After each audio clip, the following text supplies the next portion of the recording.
We are with AJ Mendez. I don't even know how to start this because first of all, you have 17 names. Yes. So all your fans know you as AJ Lee. Yes. My family knows me as Hey You.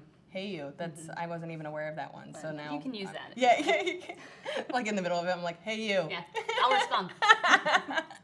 It's also how I probably talked about every cat. I'm just like, Hey You. Did you pee in my purse?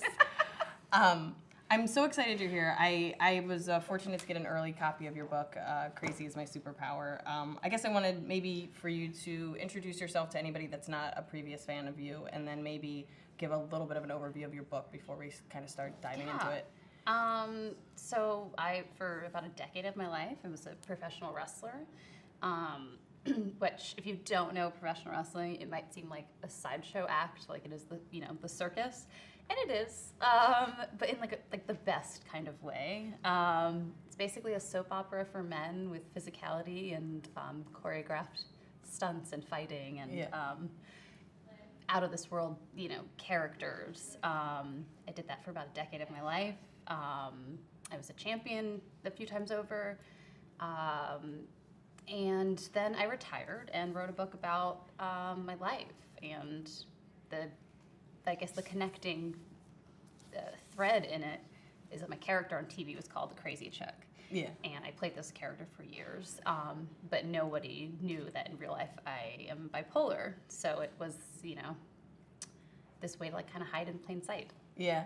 Was it your choice to be kind of considered the crazy chick? Was that like you're like, hey, how about we do this? And everybody's like, that's such a creative idea. You're natural.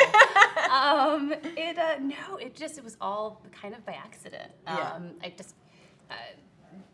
What I look like and what my size is not the standard of professional wrestler. Like that might be surprising. Yeah.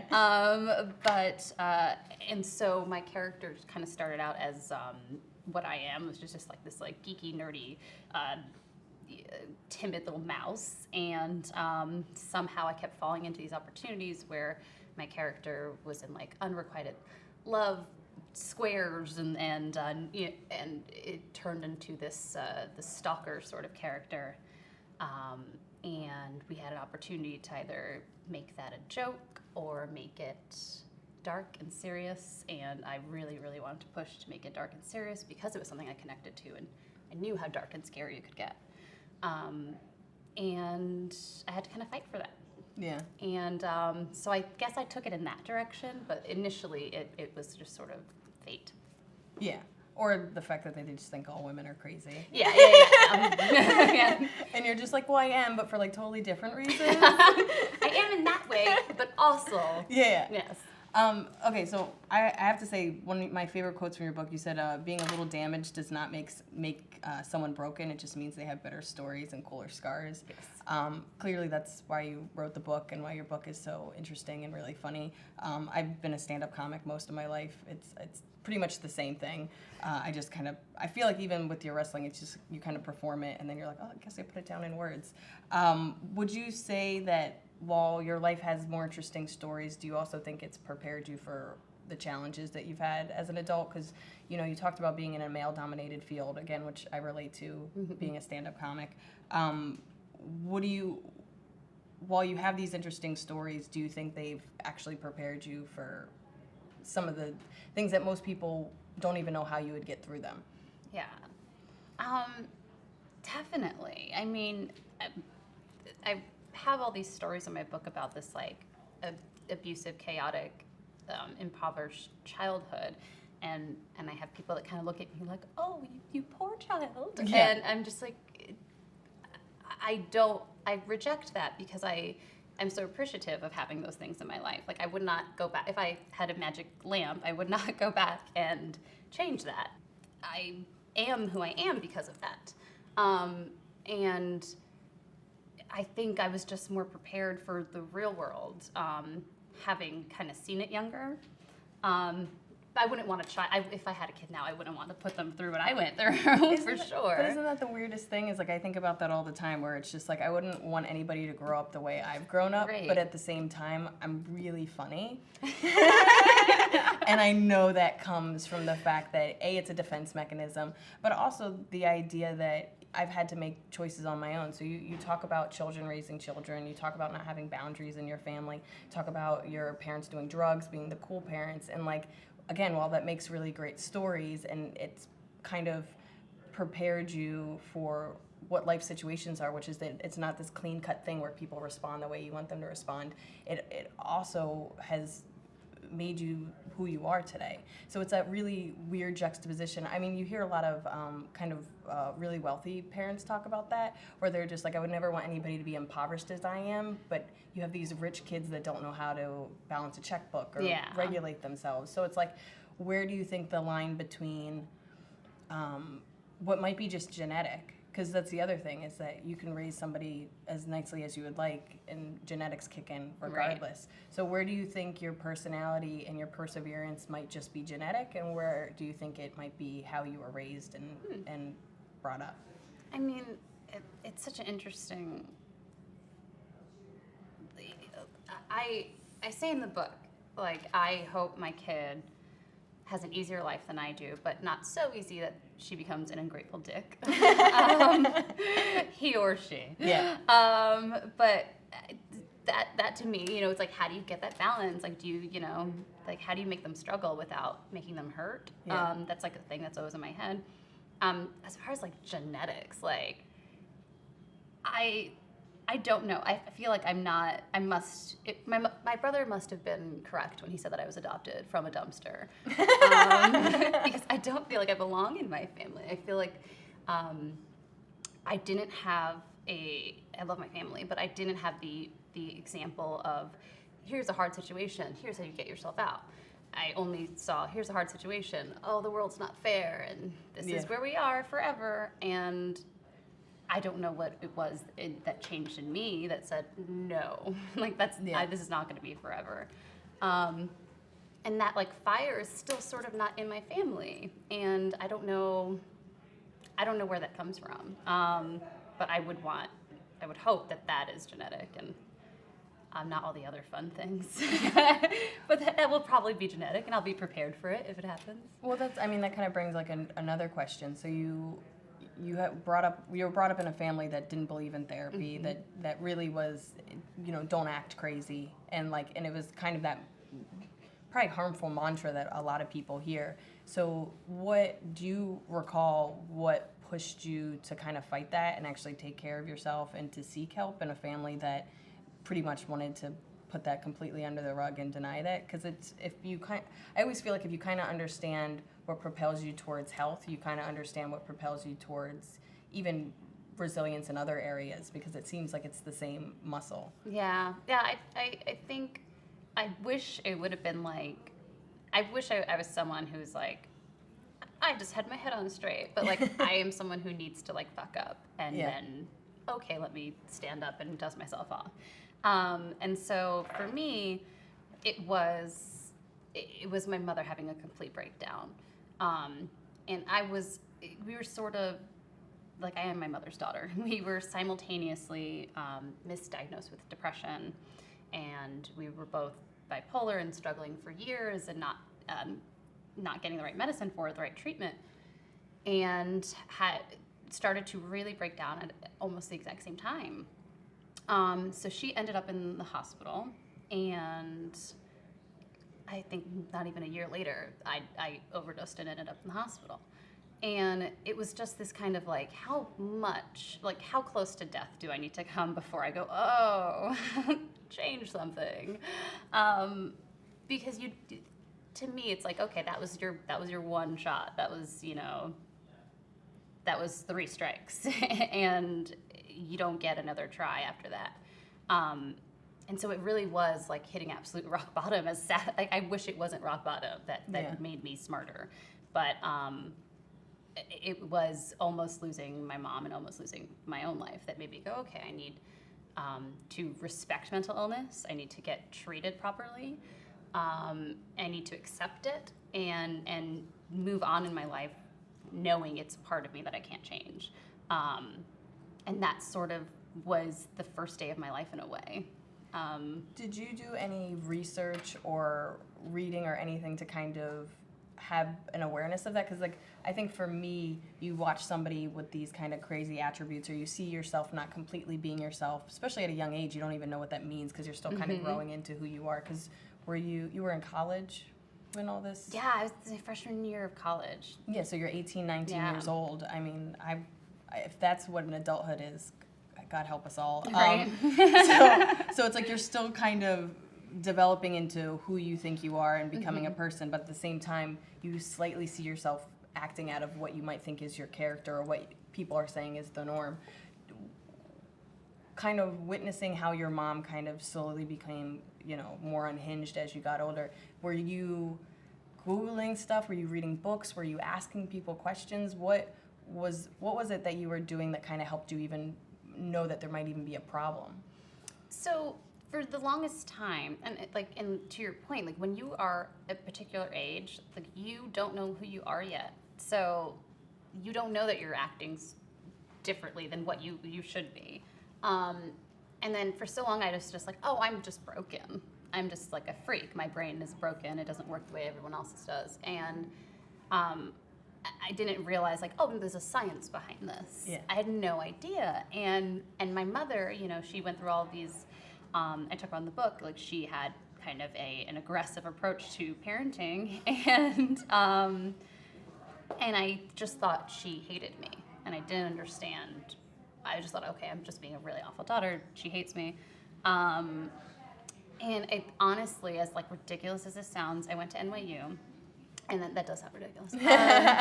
But there was a sign that said, "Don't jump." And at the time, NYU was like the nickname, awful nickname for the school, was the jumper school. Yeah, no, I went to the new school, so Okay, we were very aware. We're so stable at this school. Oh my God, it was so dark. Like you would go to the library and there was this gate up on the library so people would stop jumping from different levels. And it was so intense that starting in college and being in a big city would make people so lonely that they would take it there. And so there was these flyers everywhere that said, "Don't jump, and if you need help, here's a number to call." And it was just like school counselors and stuff like that. And it was in these giant letters, and I remember seeing it and like laughing because I thought that was a ridiculous thing to put on a poster. And then immediately being like, there's a phone number. There's a person that's like, hey, if something's wrong with your brain, I'll talk to you. Yeah. And for some reason, I didn't realize that was a thing. Like I was a smart kid. I got into like a really good school, but I didn't realize you could talk to someone. There's still people as adults that, I mean, my father's like, whenever I tell him about therapy, he's like, I don't need to talk to anybody. I'm like, well, that's weird, Dad, because you actually do. But it's like this misconception of what therapy actually is. And I remember the first time I went to therapy, and it was after my boyfriend at the time and my best friend were like, there's something wrong with you. And they said it the nicest. It's like when the two people that love you the most are like, you're weird and we need to help you. But it was the best thing ever, because even though that therapist, I didn't stay with her, just the dump, just the, like, I think I was 22, just that and not even realizing, because even though I read about mental illness, I knew there was something wrong with my mom and myself and my family, and we had like a really harsh history of it.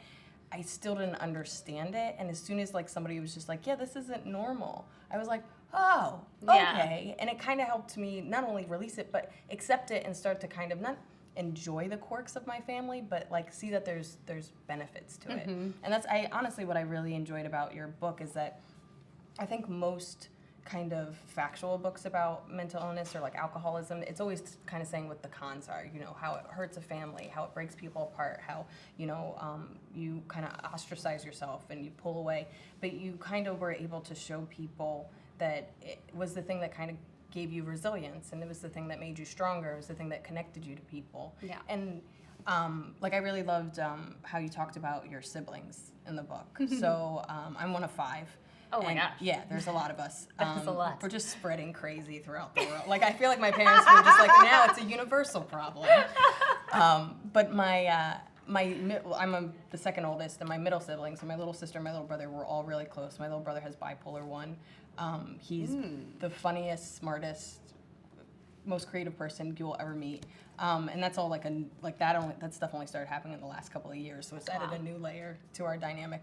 But I always say the reason I'm really close with my siblings is we grew up in this dysfunctional family and we were in the trenches together. Right. So it's like it's like those people you go to school with, or you know, anything that's kind of tumultuous or difficult, you all kind of are on the same page and you went through something together. And the way you talk about your brother and your sister and how that community was like, it's your first community where everybody, without saying anything, everybody's like, this is weird, right? Yeah. This isn't normal.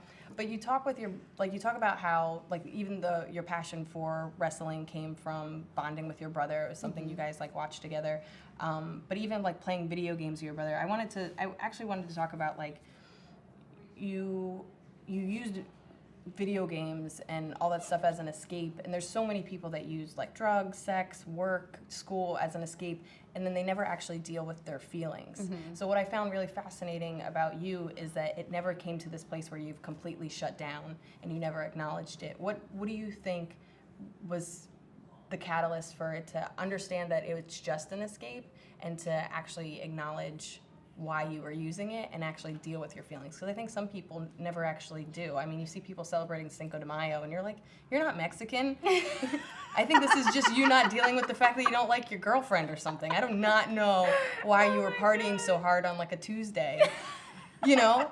So it's like, well, why do some people never actually deal with their feelings, and some people can see like, oh, I've played video games for 3 days straight. Right. Maybe I'm sad. Right. And I've done that. And not really acknowledge it. I remember I was working in the supermarket and passed out at like standing while working, Oh my God. Scanning groceries because I had stood up all night playing Metal Gear Solid Snake Eater and was like, maybe I'm depressed. And that was around like the complete breakdown. I do like you telling your boss that. Like he was like, were you partying? You're like, no, I was playing video games by myself. Right? And he's like, I don't even know how to respond to that. Yeah, I was trying to kill a sniper. And, so I feel like, I know it sounds strange to some people, but like I feel so lucky that like I hit such a low in my life, because there really are two options: you die or you get better. And you have to choose. You have to choose to live. And for me, when I was at my complete bottom, I did not care if I lived or died. And when I got out of that, that's when I could look back and be like, oh, I've been trying to video games and comic books and wrestling was this like self-preservation. And I'm very happy I didn't, you know, there was probably a lot of more dysfunctional, dangerous options I had right in front of me that I didn't take.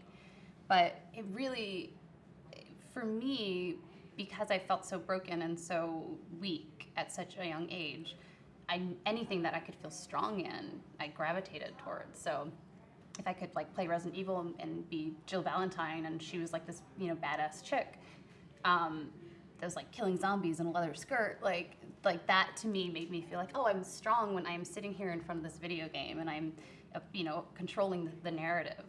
And then when I discovered wrestling, I was like, oh, I know I can take a beating, so I would be good at this. I do like the idea that you fill out a resume. Yeah. And you're like, see, mother. Oh my God. And honestly, I remember, and I know this sounds like, and I laugh about it, but like that's the only way to get through shit. But like, I remember getting hit at one point and being like, this is good practice. And just being like, I will use this. Yeah.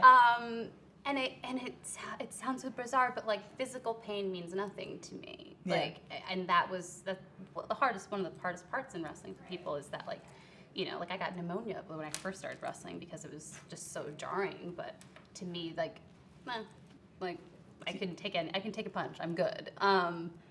And so going through all that hard stuff, it made me seek out like a healthier way, like a healthier form of violence, I guess. I love the idea that you do sit down like a daughter and a son, and you're just like, violence is fine, but we're gonna do safe violence. Violence became became an art form for me. Do you think violence is your love language? Do you know that book? Oh my God, really? That's a book? So there's a book that's like the 5 love languages. Oh, so yes, there's, like, okay, I know of this, I yes. do not think violence is one of them. Probably, but I hope maybe it's they not. can do like an addendum and like write a new version. And they're just like, hitting is actually really brought a lot of people together. Well, but do you think there's some kind of, because your husband also Yeah. is a wrestler, so right there, that's 2 people that like violence, you know? It's so bizarre. And we are 2 people who grew up very weak. Yeah. And very out of control. Yeah. And we joke, we're like, if you were like, I'm going to be a professional superhero, Yeah. like, you're not all okay. Like, something happened to you. But like, that's also a really healthy, like, choice. In a way, it's a really healthy choice to make, because you could have said, like, I'm broken, I'm gonna stay broken, or Yeah.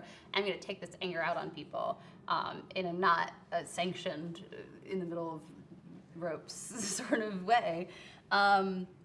But yeah, so to me, I mean, I think it's interesting that, like, our first kiss, I threw him through a table. Yeah. No. Which is, I hope probably- you recreate that.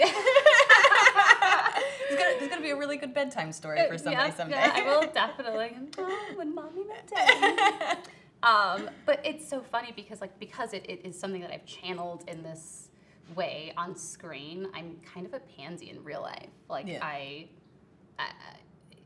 like, day to day. Like, he loves the UFC. He's a part of the UFC. I can't watch it. Like, Yeah. it's like, I'm like, oh no, this is too much. And he's Yeah. like, do you know what you did for 10 years? Yeah. Like, you did that for 10 years. I'm like, no, but I can't look at it. I don't know. It's strange. I don't know, there's something to me that, like, how you kind of grow up can kind of be the thing that prepares you as you get older. Mm-hmm. But then I always find it fascinating that it's like you said, there's some people where, like, it's like, I'm weak and I'm broken and you stay that way. And then there's, I'm weak and I'm broken and I'm gonna get stronger. Mm-hmm. And the fact that your childhood kind of prepared you to get stronger. I mean, I think they say, first of all, that most women deal with pain a lot easier. I think it's because of, like, childbirth or whatever. Right. But I wonder, do you feel like your siblings are similar in that way? Because you always say that maybe I was adopted because Right. they're not the same way. But do you think they channel it in different ways? You just decided to take it to, like, this kind of extreme? Yeah, I mean, I hope, in my dream of dreams, I would, like, have my entire family in therapy every week. Yeah. But, you know, those decisions, even in my own family, even as someone who, like, wrote a book that's like, go to therapy, even my own family won't really take the advice all the time. My brother is in consistent therapy because he was in the Army, and Yeah. he's lucky enough to have veterans assistance, and but not everyone is so lucky, and so it's a harder journey for some people to actually go out and get treatment. But I think I got really lucky that I had an outlet to channel my rage and Yeah. aggression, and I wonder how it would have been without that. Like, I Yeah. wonder how it is for my brother and my sister, like, Yeah. to not have this, like, direct funnel for your sadness and your anger, and I could Yeah. put that all on screen. Like, I Yeah. call live television therapy. Like, I was, you know, every heartbreak, every, like, hard moment I would channel and use on the screen, and it would then be, like, released. Yeah. And it felt like it was gone from me. And I feel like that's part of, like, what really kept me okay and, like, happy and healthy this past decade, is having that, like, physical, just like a physical outlet. And now I try to work out a lot because Yeah. I'm not in the ring.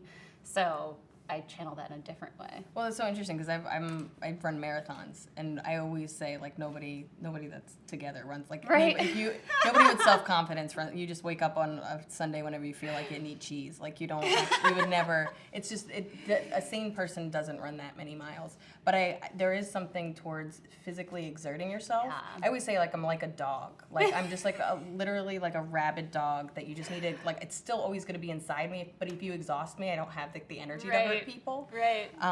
But I find that interesting. So you had like a physical kind of emotional outlet that was almost kind of like hidden. Then you started going to therapy, so you had somebody that you could really kind of dump it all on. And then what I really liked about your book is you talked about journaling, which is only something I started doing. I mean, I think I've attempted it. I wrote poetry when I was 14 that nobody should ever read.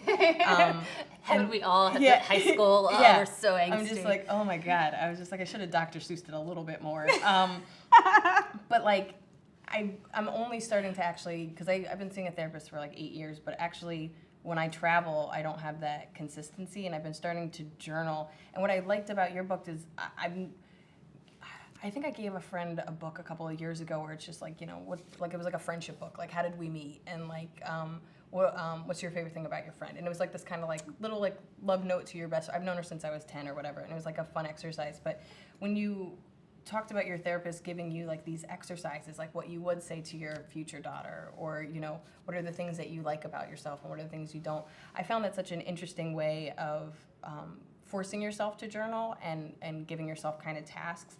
But I think that idea that if you can't afford therapy, if for some reason you still have this barrier in front of you that is not allowing yourself to open up that way to anybody, there is this thing that you can do for yourself. And what was the name of your diary? Diary of an Unfit Mind. Yes. Best title ever.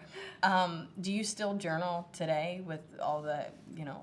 Yeah, this book felt like a journal. It honestly, so I named it A Diary of an Unfit Mind because I had thought it was ridiculous at first when my therapist was like, these are like exercises for your brain. Yeah. And I was like, oh, so my brain is chubby. Like, I was so offended. And then, like, I always eat my words. Like, I realized how much just putting something on paper or even just saying something, it honestly takes it out of the, like, secret, you know, dark secret part of your heart and puts it into the world, and you feel lighter. And so what are some signs in you that you kind of can start to see that you're starting to like almost be like old AJ in a way? Right. Like, do you have like little like little like things that you do? Like, I know when I get really snippy or I almost like a dog, I get like, don't touch my snacks. Like, I can seriously, like, I'm one of 5 kids. I'm all about sharing. Right. But as soon as I'm starting to like be really stressed out or anxious, if I see somebody like eating a cookie that I bought, I'm like, come on, man, it's my cookie. And I'm like, oh man, I might need to talk to somebody. Oh my God. Well, first of all, that's completely understandable. That's blasphemy for me to touch a cookie. I will not stand for this. Snack food, sorry, my entire life. But that is why it's so important to have, like, I believe in like literally every form of help that you can get. Like, I believe in therapy. I believe in medication. I believe in meditation. I believe in stuff that people would be like, oh, a witch doctor, you know, medicine. Like, I believe, like, nothing is off limits to me because you don't know what your formula is going to be. So I've done everything, and I love all of it. But I need daily ways to have control. So I need to have writing, and I need to have exercise. Like that, those, like, I am in control of my life when I have those. And I can tell that I'm kind of slipping when I don't want to work out, and like when I'm just like, oh, not today. For me, it hits me it hits me in the morning. I will wake up, and me and my husband have this joke where I'm like, it's a dark day. Because like I don't see the sun, and sometimes it's because the sun isn't out. Like it'll be something so little, and I'm just like, this is my dark day. I gotta get through this. And it's like I am kind of Eeyore. Like that is my version. Like that is the way my depressive cycles sort of manifest themselves. And so I have learned that I need to force myself to work out because I know there's like a science behind like that rush of endorphins. There really is. It makes like, me clear-headed. Yeah. It really does. And it makes you feel like capable. I always say like the opposite of sadness is not happiness, it's feeling capable. Because I think the second you feel like I am strong or I'm smart or I'm creative, like that sort of melts away. That dark stuff really melts away for me when I feel like I can do something worthwhile. Not necessarily if somebody tries to make me happy, you know, like a hug. Like sometimes it doesn't do anything. Like I need to feel good about myself. so once I feel capable, I can really get myself out of that. But I've also learned as I get older that like it's not something I can do on my own. I can't just be like, okay, like I'll just get through this. Like I need to be very vocal with the people around me. Like it's a dark day. Like let's all deal with this together. Yeah. You like wake up ice creams in your bed. Yeah. Oh yeah. There's definitely been like ice cream at like 10:30 at night because it was a dark day, and I was just like, ice cream would be nice. Well, there's a lot of reading that they say actually the opposite of depression is connection. Ooh. Which is actually something that I've thought about more and more. So as somebody that, you know, whenever anybody asks, because I started doing stand-up when I was 16, when anybody ever asks why I did that, I don't exactly know, but it was the only way that I felt anybody would listen. If I made them, like if bright lights were on me, I had a microphone. Even if I was bombing, I was just like, you had to listen to that. Sucks to be you. So a part of me thinks it's really fascinating. And then the other thing, and this is kind of my little brother who's had his own struggles, I've wanted him to kind of find a community. And I think stand-up comedy or any kind of arts is a great community because it's always like just a sea of misfits. It's whenever you feel like your childhood was the worst or there's something wrong with you, it's like you go into the arts and you're like, I'm stable. Whoa. Like this guy. Yeah. And so for me, I found it really fascinating when I was reading your book where it was like when I started doing stand-up, it was the first time I didn't feel like a freak. Wow. And so to see you go, again, into a male-dominated field, to be in a field where you had a really you stood out just because of who you were, but then also you had to literally rewrite the history so that you could have a place in it. Did you feel like the connection with the people that really, because you talked about your close friends there, and sometimes that's all that you need. Mm-hmm. Like sometimes that's its own prescription on its own. It's just somebody that's like, I got you. Yeah. Like I totally get where you're coming from. Your bad day is my bad day. Mm-hmm. What you're saying is totally relatable. Do you feel like while your book is your way of kind of connecting with other people, your day-to-day life, the people that you meet, that you work with, that tell you like this isn't a weird thought, people get through this, like do you think that's like probably like the biggest asset you had because at your darkest time you met a bunch of other misfits? Yeah, I mean, first of all, like the connections between like stand-up and like wrestling, like I see like there's something about like road life, and you when you're just starting out, you don't get paid, and you just have to like it's all just practice. I related to your whole book. You went on a rant about like women in wrestling, and I was like, right? I just like wanted to rip the pieces out and put it in a green room. Like, no, we're not gonna hug a front hug. No. Yeah. Oh, side. Thank you. Oh, God. Thank you. And then or a handshake. Take the goddamn handshake. A strong handshake. I practiced. Oh man. So I definitely there's such a connection there. But it is like I've said, there's something you do not say I need attention and affirmation and I need to fight crime and wear spandex for a living without there being this like hole, and to meet other people that are also similarly broken in a way and trying to find this this thing to complete them. It's very special, and it really just goes one way or the other. Like you have people that if that competitive spark comes out and it's, and it makes that, like, why are we making this harder for ourselves? Or you have people that get you through it. And there was so much on the road that was overwhelming. And you're traveling 300 miles a night and you're, in your early 20s and you have money for the first time. And, you have people that are interested in your life, in your real life. And it can be so overwhelming. And I was so lucky to I had a best friend on the road with me that was starting at the same time, and we both kind of went through emotional ups and downs, and she was my first husband. Yeah. In which I would be like, I'm not doing so well today. Yeah. And we would just hold each other up, and it's so important, like that connection is so important, to have someone that you can be like, I'm having like thoughts I don't like today, or I feel gloomy, or whatever your language is. Like, you have to come up with your comfortable, like, red flag, and then the person can help you out, hopefully. And that element, I sometimes don't talk about that so much because I did not have that for so long and somehow survived. And I know that the hardest thing is to find that, especially when you're younger. You just feel alone. But do you think a part of you didn't have that when you were younger because you couldn't completely be yourself? Right. And you didn't feel comfortable being yourself, and there's so much that you're hiding. So I think in some ways people unconsciously see that you're not. Like, have you ever dated somebody and you don't know why you don't like them? But you just, and like on paper, they're cute, they're fun, they're awesome, they're fun, like everything about it. But like I dated this guy for a year and a half, could not figure out why I just couldn't connect. And then we kind of became better friends later, and it was because he was completely shut down. Like he just wasn't, like he was an angry guy, and I knew he was angry, but he would just not. He would never tell me how he felt, and it was just like I can never connect with you because you're never actually being yourself. Right. So it feels like you spend most of your life trying to hide yourself because you feel like a freak and you feel like there's something wrong with you.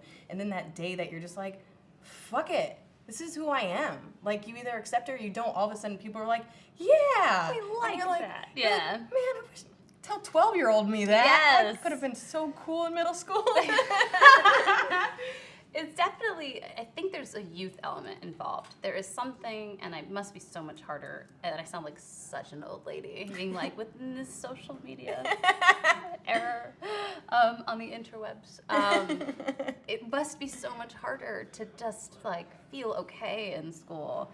And there's such a, like, I need to never tell people, like, the weaknesses.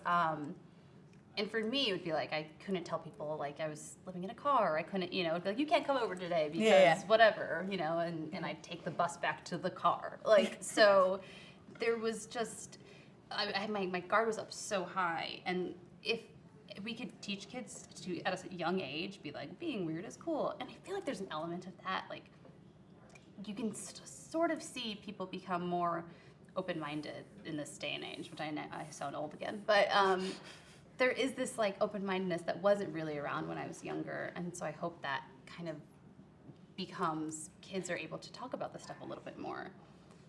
It really was just when I was older and I could kind of put words to what I was feeling that I found the people that could connect with me or would love me because of it and despite it and all that stuff.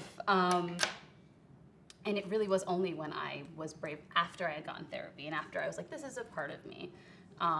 It wasn't something that everyone around me knew. It was just like my select people. But I wish I could give that person to everyone who feels so alone.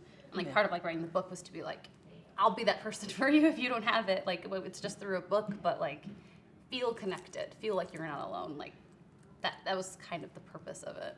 But that's, I mean, I think that's what you do when you're younger. I mean, that's how I got into stand-up. It was the thing that just, my video games, it entertained me. It was the thing that made me kind of feel like I probably got the endorphins from like laughing, and then also it just, I don't know, it was just something that I can shut down and just enjoy. Yeah. But then as I started to kind of listen to what people were saying, and again, it's all these misfits, and people are talking about depression and talking about not being accepted and talking about all these things that Christopher Titus, have you ever? Yes. Yeah, so he had a show on when I was a kid called Titus, which was about his mom being an alcoholic and like mentally ill, and his dad was an alcoholic, his mom was mentally ill, and it was the first time that I was like, oh, you could talk about this stuff? Right. And then I went back and watched, he had a one-man show called Norman Rockwell is Burning. It still holds up today, and I think if you haven't watched it, you would love it. It's completely relatable.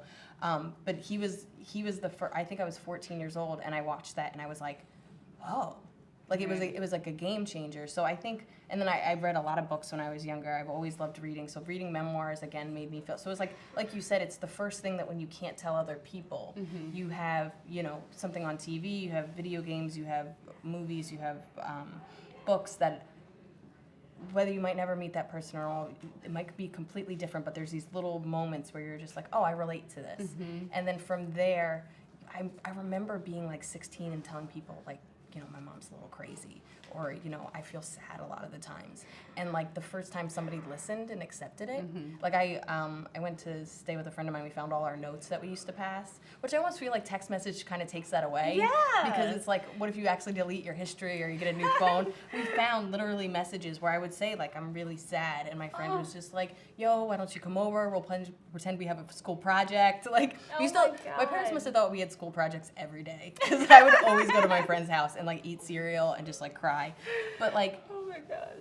I think it was those books and I think it was like those movies that were like the first time that like it gave me the confidence to confide in somebody that already seemed to kind of like me, but I felt like they didn't completely know who I was. Right. So it's like you don't want to. I think that sometimes we do feel like I wish I could give everybody a hug. Like it is kind of weird where you can think like, oh, my words and my experiences do have power for other people. And I'm 31 years old and I felt like I felt like a 16-year-old again. I was like, yeah. I was like, where in New Jersey was she? We could have taken a bus and hung out. Yeah, that would have been very helpful. Yeah, I was like, my parents are veterinarians. You rescue animals. We could have like got ringworm together. Spent most of my life having ringworm and not being able to tell anybody. But it is kind of, I don't know if you plan on doing more with it, but like the first time you do kind of put that stuff out there and you do worry about the backlash. Like, what are people going to say? Are people going to judge me? And then you think, well, that's always like what friendship is. There's like, for every person that judges you, it feels like there's always two people that are Right. like, yeah, you're cool. And I think that's like the most important thing. What I learned early on in my wrestling career was if you are someone who's just like, I want to keep everyone happy, like you will keep everyone happy, but no one's gonna love you. Like it's just tepid. That's just room temperature. Like there is nothing exciting or interesting or relatable about like playing like the middle line. Being safe. Yeah, just playing it safe. Like there's nothing that works with that, except for like if you're like a B+ student. So for me, I realized really early on if I am just like, these are my opinions and I'm going to say them very loudly, that pisses off so many people. But what it does on the flip side is it makes the other half of people go, yes, those are my opinions too. Like finally somebody's saying them out loud. And then you're a team. And then it's sort of like us versus them. And it makes you this family. And especially for women in wrestling, that they did not have that team. They didn't have that that team captain for so long. And I kind of took that to life, and I took that to writing this book, where I was like, okay, I can be so judgmental, and I'm kind of a mess a lot of the time, and I need to put that on paper and like make jokes out of it, and like just like, this is my opinion, this is how I feel. And like hopefully people who have those opinions feel less alone now, and like I really enjoy pissing off the other half of people. I think that's so much fun. I like a reaction, but to me, like when you are 100% genuine and honest, like that is the only way to get to the next level of anything, no matter like who it kind of rubs the wrong way. So Have you because your book just came out last month, have you been able to meet people that have read your book already and been touched by it? And because that has to be complete, because I feel like your earlier life there was more of a cutoff and you were more of a character, and now people are kind of finding out who you really are. And sometimes it's even when people are like, you're great, you're just like, ooh, I don't like that they know all this. Right. The really interesting like element of like my character in wrestling, like yes, I was like the crazy chick, but there was this like, I feel like broken people, beautifully broken people can see it in other people. And even through the television screen, I would have these like fans that like read something about me that they connected to, and they just didn't know what. And I would do these signings, and like there'd be like 3 people at each signing who would be like, I suffer with depression, or I've cut myself before, or I had a suicide attempt, or like these very serious, vulnerable moments they would share with me. And I just would like kind of lock eyes with them and be like, how do you know this about me? Like, how are you reading that I'm the safe person to talk to, that like, that there's something connecting us? And that really made me feel like, okay, one day I need to like actually be honest and put my truth out there and let them know they're not just seeing the character, they were seeing me through the screen. And so now to have done these signings and have people read the book, and to see the same people come in line, or even just like, it used to be 3 people, and now it was literally every single person in line would tell me some sort of connection they had to depression or bipolar or just any sort of mental health issue. These people were telling me their like deepest, darkest secrets. it really made me feel like, okay, it was good that I opened up and I was so like vulnerable and exposed, because now they have something real to connect to, and that, you know, I haven't been on TV in 2 years, and to see people connect to me more now from telling my story than they ever did for 7 years of television, it's kind of mind-blowing. Yeah. In a really good way. Yeah. I also think it sometimes, because I tell jokes about my struggles with mental illness and my family struggles, and like even this weekend, so I talk about my brother set fire to all my father's books in the living room during a psychotic break, and we talk about, my dad's really into self-help books, so basically we talk about how it's the sanest thing anybody in this family's ever done. Oh my God. And So he's it's bipolar 1. He's bipolar 1. So he does have like the breaks. Yeah, so he's had a couple of psychotic breaks, which is weird because I've learned that he remembers all of them. Ooh. So like he's been in and out of mental hospitals. Like my brother was an artist. He was in school for like animation, and Oh, he would always wow. draw and stuff like that. So you know, when you go inside a mental hospital, they take away. It's almost like prison. They take away your shoelaces. They take away anything that's kind of blunt. And so he just wanted to paint, and they wouldn't let him. So he painted "fuck this place" and ketchup and mustard, and it's like the funny. I think it's my whole family still thinks it's the funniest thing. And my brother doesn't even like condiments. Like he's not a ketchup person. So I'm always just like, in case you want to do art. Like, Oh my you know what I mean? God. But we're able to kind of like joke about it and kind of put it out there. So I told this kind of story joke on stage, which if it's a really good audience, they laugh at all the little lines before the big punchline. If it's a bad audience, it's like a minute of silence, and the whole time I'm like, God, I hope this punchline works. Like, please don't leave me alone with my family. But I tell this joke, which is a pretty vulnerable joke just in general, but this girl comes up to me and she literally tells me about her brother, who sounds exactly like my brother. Like my brother's been picked up by the cops several times for trespassing. He started having psychotic breaks when he was 19. He's 23 now. He lives at home. He was in art. And it was one of these things that as she's telling it to me, I'm just like, this is crazy. Like this is like to the point where like I don't want to just talk to you for 2 minutes. I want to have coffee with sit you. down. Because, you know, if it's happening to her brother, it's like, well, she's probably felt the same way as a sister. And I wonder what, you know, her genetics is in her family. And it becomes this moment where, like, most people are never able to have this with one person. Mm-hmm. And because I've put this out there, I've just told somebody else this is a safe place. And then all of a sudden, it lets people know that it's okay. Yeah. And, like, I think that's probably the biggest powerful thing you can do with your art. So it's like you kind of showed it in a small way with wrestling. And then you put this book out there, and all of a sudden, you're just like, oh, okay, I don't know how this is going to come out. And when you do have those little moments with people, it really is like the first thing. Because I got into comedy in a selfish place. Like it was I would say like humor is a way that I deflected Right. any kind of feelings. And now that I'm actually kind of speaking my truth, it's like, oh, I feel like it's still selfish. I still always say like I always say you have to be crazy to do anything and believe that you're going to be successful at it. But this is the first time I ever felt like I was kind of giving back in a little way. Right. And that's like, I think that's kind of, and it was nice to read your book and feel it back in another sense, where it's just like, oh, I don't know, if I would have been able to even expose half the stuff that you were able to. And you do it in a book where you just kind of put it all out there, so there's nobody to be like, what did you mean by that? And this is kind of weird, and I can't believe you told us this. Right. And I think, and it's kind of like exactly what you said, that you have to be crazy to think that you can succeed at anything. Like there is, and I like to, like the best way I can put it is, we see the world in different colors, and and that is the gift like being bipolar gave me, is that I don't have this like filter. Like to me it's like, this will work out. Like, you know, I just, and it could, and it has, like things have crashed and burned before, like, and it just never, that never stops me. Like I am someone who was like, I'm about 10 pounds. I'm always sick. Professional wrestler. Like I was like, I'm gonna make this work. And so, you know, and then it was, okay, I wear short shorts for a living.